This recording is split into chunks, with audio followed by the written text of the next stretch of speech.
Hello future nursing officers. मैं नरसिंह बाबा आपका स्वागत करता हूं आपके अपने नरसिंह बाबा के दरबार में। ज्ञान, मुस्कान और मोटिवेशन के साथ हम फिर से आप आज की अपनी क्लास शुरू करने वाले हैं।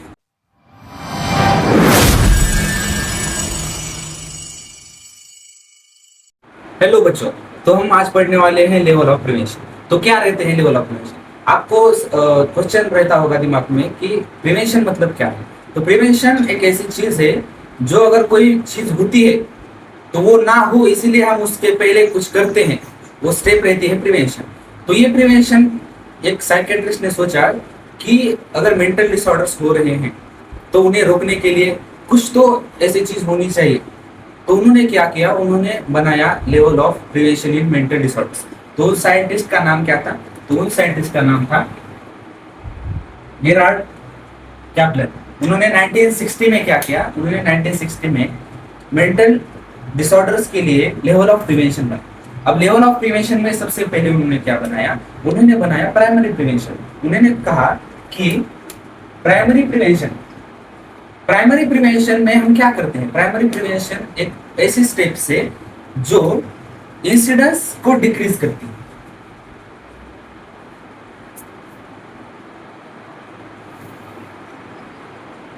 जो क्या करती है, इंसिडेंस को डिक्रीज करती है, मतलब कि डिजीज को होने ही नहीं देना है। अगर होने ही नहीं देना है तो उसमें हम क्या करते हैं, तो सबसे पहले अगर आप एग्जाम में जा रहे हैं तो दोस्त क्या बोलता है कि स्ट्रेस मत ले। अगर स्ट्रेस तेरे को आया तो तू क्या कर, तू एक्यूप्रेशर पॉइंट्स का यूज कर, तो ऐसा कुछ कर कि जिससे तेरा स्ट्रेस है। आपकी अब मैं आपको आपकी भाषा में समझाता हूँ। जब भी दोस्त किसी लड़की को प्रपोज करने के लिए जाता है ना, दोस्त है, दोस्त जाता है, हम नहीं जाते, हमारे दोस्त ही जाते हैं, हमारी जिंदगी ऐसी मरी पड़ी है। तो क्या होता है, हम उसको बोलते हैं कि भाई तू स्ट्रेस मत ले, तू स्ट्रेस बिल्कुल मत ले, तू क्या कर, तू जब भी तुझे स्ट्रेस आए तू दिल से कहे कि ऑल इज वेल, वो मान जाएगी, ऑल इज वेल, वो मान जाएगी। हमें पता है कि वो मानेगी या नहीं मानेगी, लेकिन फिर भी हमें उसे क्या कहना है कि ऑल इज वेल, वो मान जाएगी। वो है प्राइमरी प्रिवेंशन। अब प्राइमरी प्रिवेंशन तो मैंने बताया था, लेकिन उसमें कंपोनेंट्स क्या आते हैं? उसमें कंपोनेंट्स आते हैं कि हेल्थ एजुकेशन देना है हमें पेशेंट को, या फिर कम्युनिटी में जाके हेल्थ एजुकेशन देना है। सबको हेल्थ एजुकेशन देना है कि अगर आपको स्ट्रेस आया तो उसे कोप कैसे करते हैं। हमें उनको कहना है कि एक्सरसाइज वगैरह करते रहे, योगा करते रहे, जिससे उनका दिमाग हमेशा शांत बना रहे। तो बाद में उन्होंने क्या किया, बाद में उन्होंने कहा कि ये तो मैंने बताया कि डिजीज होने से पहले, मतलब डिसऑर्डर होने से पहले, मेंटली इल होने से पेशेंट को पहले वो कैसे ट्रीट करना है या फिर कैसे उसका इंसिडेंस डिक्रीज करना है। लेकिन उन्होंने बाद में क्या सोचा, अगर किसी पेशेंट को हुआ है, अगर कोई पेशेंट विड्रॉल में है तो क्या करना है, तो उसके लिए बनाया उन्होंने सेकेंडरी प्रिवेंशन। अब सेकेंडरी प्रिवेंशन में क्या रहता है कि हम वहां क्या करते हैं, हम उसका ड्यूरेशन कम करते हैं।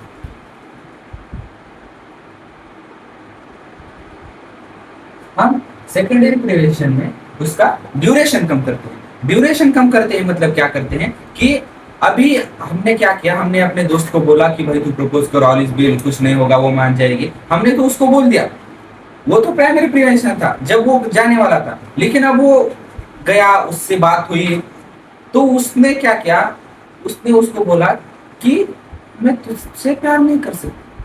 क्यों नहीं कर सकती, क्या है तेरे पास? तो क्या हुआ, तो दोस्त गया डिप्रेशन में, दोस्त बना गया कबीर सिंह, पीता रहे, मारता है, चलता है, गाड़ी में घूमता है। तो वैसा हो गया। तो क्या हुआ, पेशेंट कबीर सिंह बन गया। अब पेशेंट अगर कबीर सिंह बन गया तो हमें क्या करना है, उसे अच्छे से अस्पताल में ले जाना है। मतलब क्या करना है कि स्क्रीनिंग करनी है। स्क्रीनिंग करनी है मतलब क्या, कि हमें देखना है कि क्या वो सच में कुछ डिसीज की तरफ जा रहा है, क्या वो मेंटली इलनेस की तरफ जा रहा है। तो हमें उसे क्या करना है, काउंसलिंग के लिए भेजना है, काउंसलर के पास या साइकेट्रिस्ट के पास, और हमें देखना है कि क्या इसे मेंटल डिसऑर्डर है या ये मेंटली इलनेस की तरफ जा रहा है।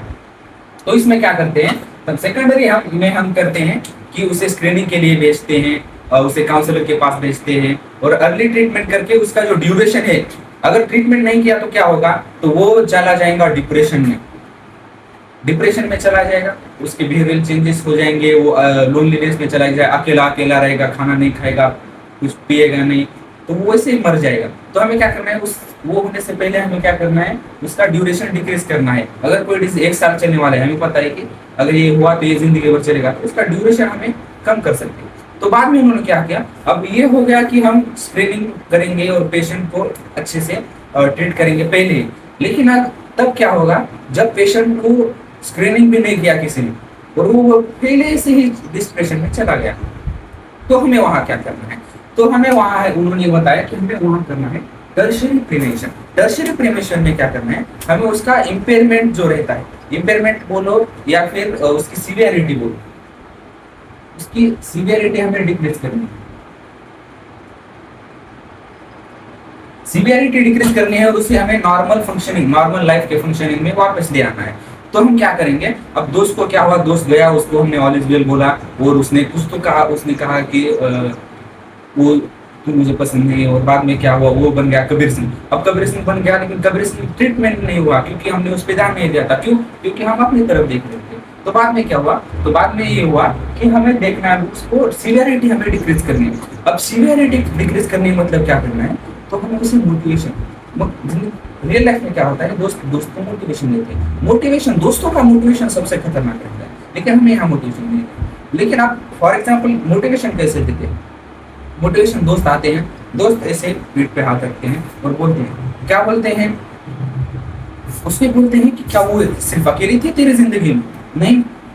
तो तू उसे बोलते हैं कि तू जा, उसने तुझे कुछ कहा है ना, उसने तुझे बुरा भला कहा है ना, तो जा और जाके उसे बोल कि सड़क पर घुमा रात भर, सड़क पर घुमा रात भर, मैं अपने घर नहीं गया, देख तेरे बगैर मैं मर नहीं गया। ऐसे मोटिवेशन हमारे दोस्त देते हैं और फिर से वो जो लड़का है, वो हमारा दोस्त थे, वो फिर से अपने फॉर्म में आ जाता है और फिर से हमारे फॉर्म में आ जाता है। तो वहां क्या होता है, उसकी जो सीवियरिटी वो डिक्रीज होती है। सीवियरिटी डिक्रीज होना मतलब क्या कि एक पेशेंट को, एक पर्सन को उसके नॉर्मल लाइफ में वापस ले आना। मतलब कि क्या रहता है, इसी टर्शियरी प्रिवेंशन मतलब रिहैबिलिटेशन वगैरह करना, ट्रीटमेंट करना, रिहैबिलिटेशन करना, उसे थेरेपीज देना अलग अलग। तो वो रहता है, वो क्या रहता है, वो रहता है लेवल ऑफ प्रिवेंशन। तो हम अपने अगले टॉपिक की तरफ बढ़ते हैं। तो अगले टॉपिक का नाम है हमारा थेराप्यूटिक कम्युनिकेशन।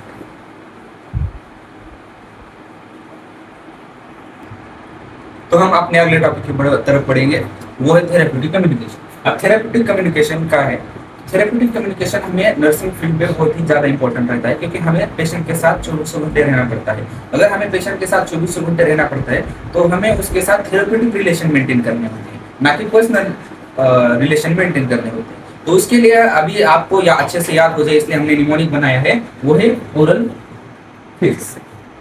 अब इसमें सबसे पहले क्या है, O for open ended question. अभी ओपन एंडेड क्वेश्चन मतलब क्या? ओपन एंडेड क्वेश्चन में हम सबसे पहले क्या देखते हैं कि हमें उसे यस और नो वाले क्वेश्चंस नहीं पूछने हैं। हमें उससे ऐसा नहीं पूछना क्या तूने खाना खाया, तो बोलेगा हाँ या नहीं बोलेगा, तो हमें हाँ या ना वाले जवाब नहीं पूछने। हमें उससे पूछना क्या है कि तुम्हें कैसा फील हो रहा है, क्या तुम ठीक हो, जब भी तुम अकेले होते हो तुम्हें क्या सोच में आता है।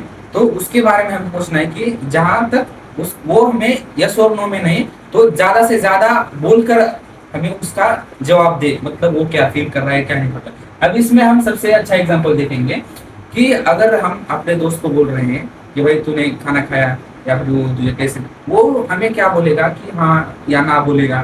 तो हमें उससे क्या पूछना है? सबसे आसान तरीका हम उससे क्या पूछ सकते हैं कि भाई वो तुझे कैसे लगती है।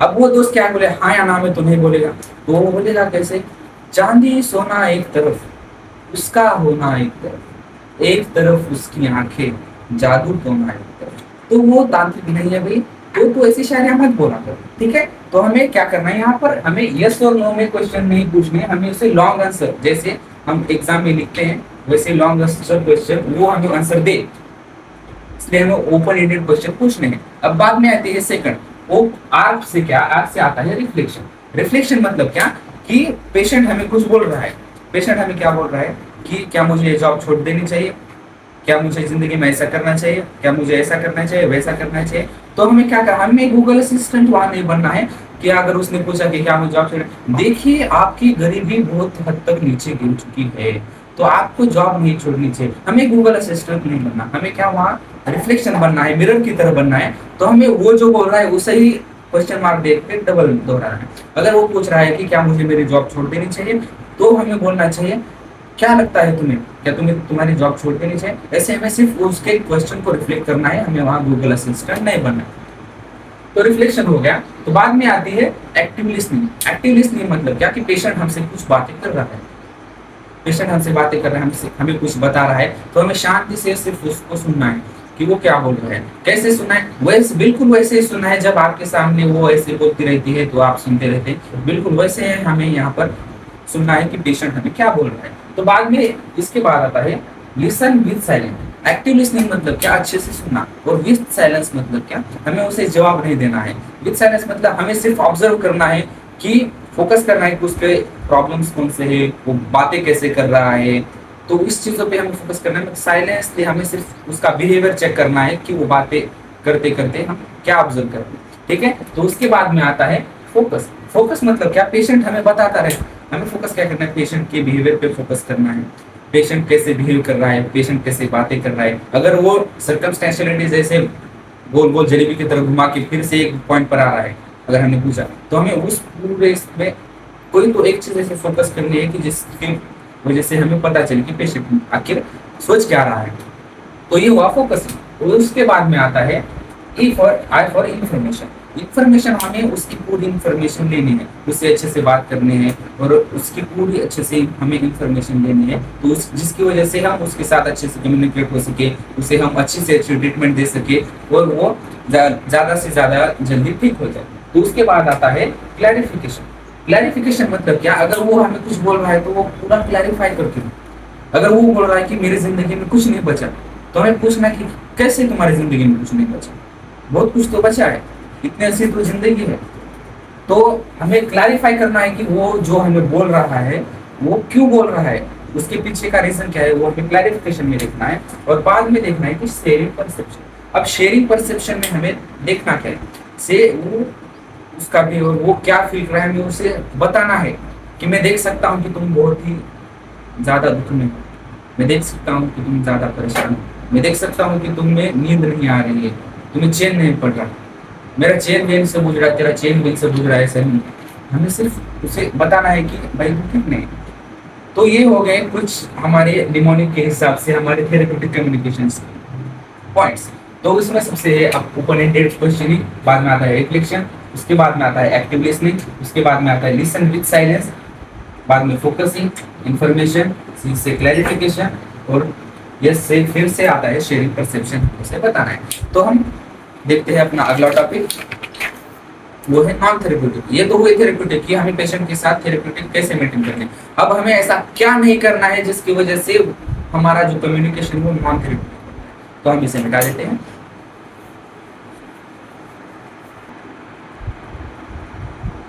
तो उसके बाद आता है नॉन थेरेप्यूटिक कम्युनिकेशन टेक्निक्स, कि ये चीजें हमें पेशेंट के साथ बिल्कुल भी नहीं करनी है, बिल्कुल भी नहीं करनी है। कौन कौन सी ऐसी चीजें हैं जो हमें पेशेंट के साथ नहीं करनी है?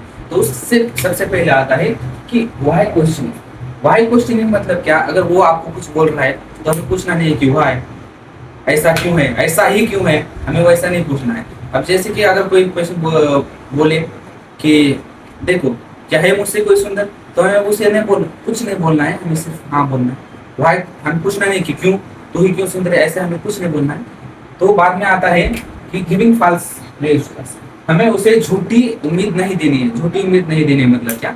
हम उसे ट्रीट कर रहे हैं कि वो अगर हमें पूछेगा कि क्या मैं जल्दी ठीक हो जाऊंगा, तो हमें ऐसे नहीं बोल रहे कि हाँ हाँ मैं तुझे ठीक कर रहा हूँ तो तू जल्दी ठीक हो जाएगा, हमें वैसा बिल्कुल नहीं बोलना है। हमें क्या बोलना है उसे कि हम कोशिश कर रहे हैं, हम अपनी तरफ से बिल्कुल, आप भी अपनी तरफ से पूरी कोशिश करें तो हम अच्छे से आपकी ट्रीटमेंट कर सकते हैं। तो उसके बाद में आता है कि placing clients feeling on hold. अब क्या हो रहा है कि आप वार्ड में ड्यूटी कर रहे हैं, तो पेशेंट्स आपको कुछ बताना चाह रहा है, आपसे उसका नाता अभी अच्छा हो चुका है, आपका कम्युनिकेशन थेरेप्यूटिक कम्युनिकेशन एकदम परफेक्ट हो चुका है।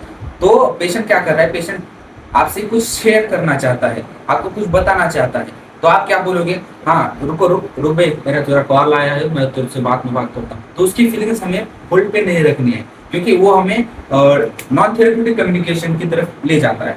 तो बाद में आता है जजमेंटल। हमें जज बिल्कुल नहीं करना है, क्योंकि जब साइकेट्रिक पेशेंट रहता है तो वो कुछ भी बातें कर सकता है, कुछ भी बोल सकता है। तो हमें उसकी बातों से, उसके बिहेवियर से उसे जज नहीं करना है, सिर्फ हमें देखना है कि उसका बिहेवियर कैसा है, उसे ऑब्जर्व करना है और उसे ट्रीटमेंट देने की कोशिश करनी है। तो बाद में क्या आता है? बाद में आता है challenging the client. Challenging the client मतलब क्या? अब हम ऐसे बैठे हैं, वो बोल रहा है कि भाई मेरे पास बहुत पैसा है, बहुत पैसा है, पैसा ही पैसा है, इतना पैसा है कि मैं पूरी दुनिया खरीद सकता हूँ, अगर वो आपको बोल रहे हैं तो आपको उसको चैलेंज नहीं करना है। आपको उसको नहीं बोलना है कि ये ले मेरा स्कैनर, वो बेच दे 50,000, ऐसा उसको नहीं बोलना है, ठीक है ना, क्योंकि ये नॉन थेरेप्यूटिक कम्युनिकेशन की तरफ आता है।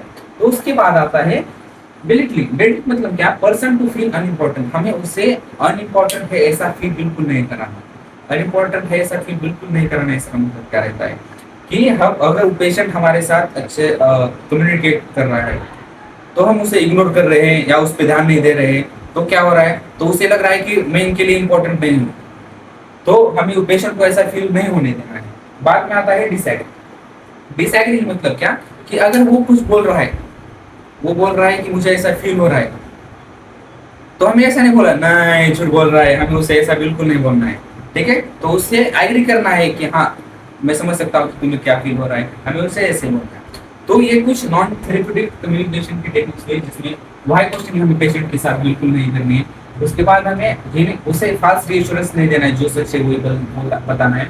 Placing clients feelings on hold, उसे होल्ड पर नहीं रखना है। कॉल होल्ड पे रखने की जैसे उसे हम होल्ड पे नहीं रख सकते, क्योंकि वो हमारा पेशेंट है और हमें उसे ट्रीट करना है। तो जजमेंटल नहीं बनना है, हमें उसे किसी भी बात पर जज नहीं करना है। उसके बाद में आता है चैलेंजिंग द क्लाइंट, हमें क्लाइंट को चैलेंज नहीं करना है कि दिखा कितना आओ किसमें कितना है दम, हमें वैसे बिल्कुल नहीं करना है। बाद में आता है बेटरिंग, मतलब पर्सन को अनइम्पोर्टेंट फील नहीं होना चाहिए, हमें उसे इंपॉर्टेंट फील कराना चाहिए। बाद में आता है डिसएग्री, उसकी कोई बात पे हमें डिसएग्री नहीं करना है, हाँ बोलना है, समझ लेना है और बताना है कि हाँ सच है, ऐसा वगैरह बोलते रहना है। तो ये हो गया हमारे नॉन थेरेप्यूटिक कम्युनिकेशन के पार्ट्स। तो दोस्तों आज हमने देखा कि लेवल ऑफ प्रिवेंशन क्या रहते हैं, उसके बाद हमने देखा थेरेप्यूटिक कम्युनिकेशन की टेक्निक्स कौन सी रहती है, और उसके बाद हमने लास्ट में देखा कि नॉन थेरेप्यूटिक की कम्युनिकेशन की टेक्निक्स कौन सी रहती है। तो ये हमने पढ़ा। तो आपको लगता है कि हम डिजीज क्यों नहीं ले रहे हैं, तो हमें डिजीज डिसऑर्डर्स लेने से पहले हमें नॉर्मल जो चीज़ें हैं वो हमें पहले समझनी चाहिए। इसीलिए हम पहले जो बेसिक चीज़ें हैं वो ले रहे हैं। उसके बाद हम मेंटल स्टेटस एग्जामिनेशन लेंगे, डिल्यूजन हेलुसिनेशन मतलब टर्मिनोलॉजीज भी लेंगे, उनके टाइप्स लेंगे, ईसीटी वगैरह लेंगे, और उसके बाद हम डिजीज की तरफ से आराम से बढ़ जाएंगे। साइकोथेरेपी बहुत इंपॉर्टेंट रहती है हमारे साइकेट्रिस्ट में, तो ये भी हम देखेंगे। इसके बाद हम डिजीज की तरफ बढ़ेंगे। तो आप नरसिंह बाबा के साथ बने रहेंगे। अगर नरसिंह बाबा के साथ आप ऐसे ही बनते रहे, ऐसे ही उनको सपोर्ट करते रहे, तो आपको साइकेट्रिस्ट से प्यार जरूर हो जाएगा। और वो धोखेबाज नहीं है, साइकेट्री अगर आप पढ़ोगे तो वो आपको मार्क जरूर दिलाएंगे। ये जो टॉपिक है वो बहुत बार कॉम्पिटिटिव एग्जाम में भी पूछे गए हैं और हमारे सेमेस्टर एग्जाम में भी बहुत बार पूछे गए हैं। तो हमें इनको इग्नोर बिल्कुल नहीं करना है, इन्हें हमें अच्छे से पढ़ना है, क्योंकि ये तुम्हें एग्जाम में मार्क दे सकते हैं और वार्ड में इज्जत जरूर दिला सकते हैं। तो दोस्तों अगर आपको नरसिंह बाबा की ये वीडियो थोड़ी सी भी हेल्पफुल लगी हो तो लाइक करें, शेयर करें और सब्सक्राइब करें। मैं नरसिंह बाबा, हम मिलते रहेंगे, हंसते रहिए, पढ़ते रहिए और नर्सिंग ऑफिसर बनने का सपना मत भूलिए। Thank you.